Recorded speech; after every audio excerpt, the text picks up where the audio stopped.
BJP రాష్ట్ర అధికార ప్రతినిధి బండారు వంశీకృష్ణ గారు మనతో అందుబాటులో ఉన్నారు. ఆయనతో మాట్లాడదాం. వంశీకృష్ణ గారు నమస్తే అండి. గుడ్ ఈవినింగ్ అండి. Good evening sir. Garu good evening. Yes sir, good evening Vamshikrishna garu. Debate లోకి వెళ్లే ముందు మన దగ్గర ఒక పేర్ని నాని గారు ఏదైతే అసెంబ్లీలో జరిగిన విషయాల గురించి సంబంధిత గత 2 రోజుల నుంచి మీకు తెలిసి ఏం జరుగుతుందో దాని గురించి ఆయన మాట్లాడారు. ఒక బయట ఉంది పేరు నాని గారి చూద్దాం. గారు మాట్లాడినప్పుడు తమ్ముడు బాధపడతాడు అని సైలెంట్ గా ఉండకుండా అదృష్టవశాత్తు బాలకృష్ణ వేసేది. బాలకృష్ణ వేసి అంటే బాలకృష్ణకి బాధ ఏంటంటే ఇప్పటికే చచ్చిపోతున్నాడు బాలకృష్ణ. పవన్ కళ్యాణ్ ఉప ముఖ్యమంత్రిగా హెలికాప్టర్లో విమానాల్లో తిరుగుతాం, వాళ్ళ బాధ ముందు నమస్కారాలు పెడతాం. ముఖ్యమంత్రితో సమానంగా జామర్లు ఉన్న కారు, ముందు ఒక 3 పోలీస్ కార్లు, వెనక ఒక 10 పోలీస్ కార్లు. అసలు మామూలుగా పవన్ కళ్యాణ్ కారు దిగంగానే వాళ్ళ బావ కన్నా ఎక్కువగా ఒక 40 మంది పోలీసులు సఫారీలు వేసుకుని తుపాకులు తెచ్చుకుని ఒక 40 మంది పోలీసులు కొత్తలాడిపోతున్నట్టున్నాడు మనడు. మామూలుగా ఉడుకుతున్న అన్నాన్ని కలిగిన సెగలు అయితే మామూలు పొంగి వచ్చినట్టుగా లోపల మ్యాషన్ హౌస్ ఫుల్గా. రాను రాను ఏమైపోతుందంటే ఇట్లాంటి వాళ్ళ మూలంగా ఆర్టీసీలో కండక్టర్కి డ్రైవర్కి డ్యూటీ ఎక్కేప్పుడు గాంధీ సారా తాగేప్పుడు పెడతారు. గొప్ప గొప్ప బ్రీత్ అనలైజర్.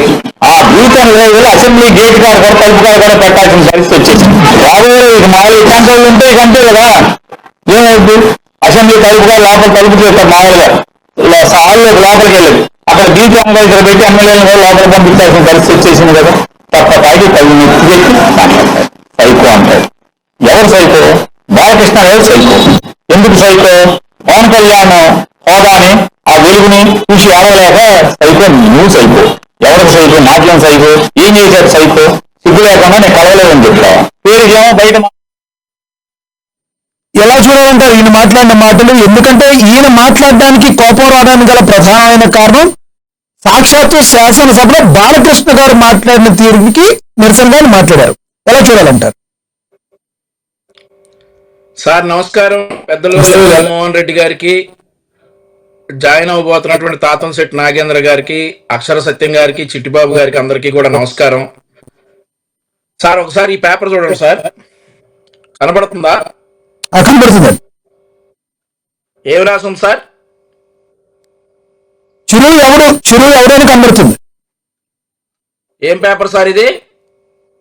సాక్షి కనబడుతుంది. ప్లీజ్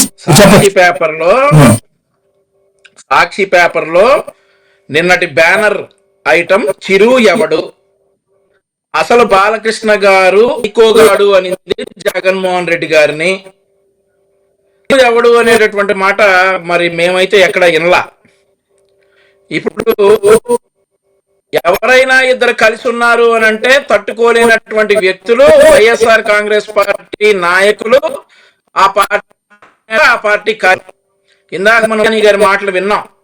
పవన్ కళ్యాణ్ గారు అలా తిరుగుతుంటే ఈయనకు అసూయగా ఉందంట బాలకృష్ణ గారికి. ఈయన చెప్పేటటువంటి మాట, గత 40 సంవత్సరాల క్రితమే బాలకృష్ణ గారి కుటుంబంలో నుండి వారి తండ్రి గారు ముఖ్యమంత్రిగా ఉన్నారు, వారి బావగారు 4 సార్లు ముఖ్యమంత్రిగా చేసినటువంటి వ్యక్తి. ఈ రోజు కొత్త కాదు బాలకృష్ణ గారికి పవర్. బాలకృష్ణ గారికి ఈ రోజు కొత్త కాదు. ఇద్దరు వ్యక్తులను విడదీయడానికి విశ్వ ప్రయత్నాలు చేస్తా ఉన్నారు. అన్ని విశ్వ ప్రయత్నాలు ఈ క్యాండిడేట్లు చేస్తా ఉన్నారు, ఈ వైఎస్ఆర్ కాంగ్రెస్ పార్టీ నాయకులు చేస్తా ఉన్నారు. ఇక్కడ మరొక విషయం స్పష్టం చేయాల. ఇందాక జగన్మోహన్ రెడ్డి గారు మెంటల్ సై బాలకృష్ణ గారికి. సో మేమనేది ఏంటంటే ఇప్పుడు సర్టిఫికేట్ చూపించండి మీరు. లేదంటే అప్పటి వరకు జగన్మోహన్ రెడ్డి గారికి సైకో సర్టిఫికెట్, లండన్లో మెంటల్ సర్టిఫికెట్, ఆయన దేశంలోకి వెళ్తే ఆ దేశంలో మెంటల్ సర్టిఫికెట్లు ఉన్నాయనే చెప్తాం. మరొక చిన్న విషయం, ఇక్కడ రాజశేఖర్ ఆ రోజు బాలకృష్ణ గారిని కృతజ్ఞతలు గారికి రాజశేఖర్ గారి వల్ల బయటకు వచ్చారట. అంటే ఇక్కడ డబ్బులు తీసుకుని ఎంతమందిని పంపించాడు రాజశేఖర్ రెడ్డి? ఎంతమందిని కాపాడాడు ఇట్లా రాజశేఖర్ రెడ్డి? డబ్బులు తీసుకున్నట్లు ఎంతమందిని కాపాడాడు? ఆ రోజు జరిగిన దానిలో కోర్టులో నిర్దోషిగా వచ్చాడు బాలకృష్ణ గారు. ఇలా డబ్బులు తీసుకుని ఎంతమంది దోషులు ఇలా నిర్దోషులుగా మరి రాజశేఖర్ రెడ్డి పంపించాడు? ఆయనకి ఇచ్చిన అధికారం ఏంటి? నిష్పక్షపాతంగా నిజాయితీగా వ్యవహరించాలని చెప్పి ప్రజలు ఆయన ముఖ్యమంత్రిని చేస్తే ఇలా డబ్బులు తీసుకుని మరి మీరే చెప్తున్నారు కదా బాలకృష్ణ గారు కోర్టులో ఆ కేసు కొట్టివేయడం జరిగింది. మరి ఈరోజు రాజశేఖర్ రెడ్డి గారి పుణ్యం ఆ పురంధరేశ్వరి రాజశేఖర రెడ్డి గారిని అడిగితే అలా బయటకు వచ్చారని చెప్తా ఉన్నారు. సార్ ఆడిబుల్ అండి లక్ష్మీనాథ్ గారు, ఆడిబుల్ నా వాయిస్ స్పష్టంగా వినబడుతుంది, కంటిన్యూ చేయండి please. Continue sir, continue. Hello స్పష్టంగా వినబడుతుంది, కంటిన్యూ చేయండి సార్ ప్లీజ్. యా, ఆ రోజు మరి బాలకృష్ణ గారు పురంధరేశ్వరి గారు వెళ్ళి రాజశేఖర రెడ్డి గారితో మాట్లాడితే బయటకు వచ్చారని అంటా ఉన్నారు. ఇలా ఎంత ఉంటాడైతే సో ఇవన్నీ కూడా గాలి మాటలు, గాలి కబుర్లు. ఈ గాలి కబుర్లు రాలా అంతా కూడా తెలుసు, దోషిగా బయటకు వచ్చాడు. ఈయన ఆ సర్టిఫికెట్ చూపించేవారు. జగన్మోహన్ రెడ్డి హైకో సర్టిఫికెట్ ఉంది, జగన్మోహన్ రెడ్డి పక్కన ఉండేటటువంటి వాళ్ళు జాగ్రత్తగా ఉండాలని చెప్పేసి లండన్ డాక్టర్ల సర్టిఫికెట్ ఇచ్చారు, డాక్టర్ల సర్టిఫికెట్ ఇచ్చారు, అమెరికా డాక్టర్ సర్టిఫికెట్ ఇచ్చారు. రేపు ఇంకో సర్టిఫికెట్ తీసుకోవడానికి వెళ్తాం కూడా వెళ్తాం అని చెప్పేసి బ్యానర్ ఐటమ్. ఈ బ్యానర్ ఐటమ్ గురించి మాట్లాడుతున్నాను లక్ష్మీనాథ్ గారు.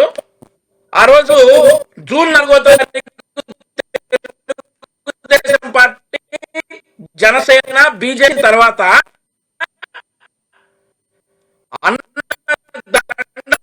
పెడితే తమ్ముడు పిండం పెట్టాడు అని చెప్పేసి వాక్యం పోయింది.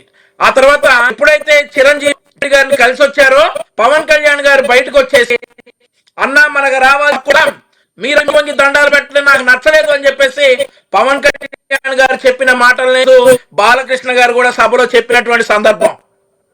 ఇవన్నీ కాదని అసలు జగన్మోహన్ రెడ్డిని సైకో అన్న దాన్ని పక్కన తీసేసి చిరు ఎవడు అని బ్యానర్ పేపర్, సాక్షి పేపర్లు వేశారంటే మీరు ఎంత దౌర్భాగ్య స్థితిలో ఉన్నారో అర్థమవుతా ఉంది. టీడీపీ ఒక సామాజిక వర్గానికి మరో సామాజిక వర్గానికి ఆ రాష్ట్రంలో మీరు ఎన్ని చేయాలనుకుంటా ఉన్నారో దీని పోతా ఉంది.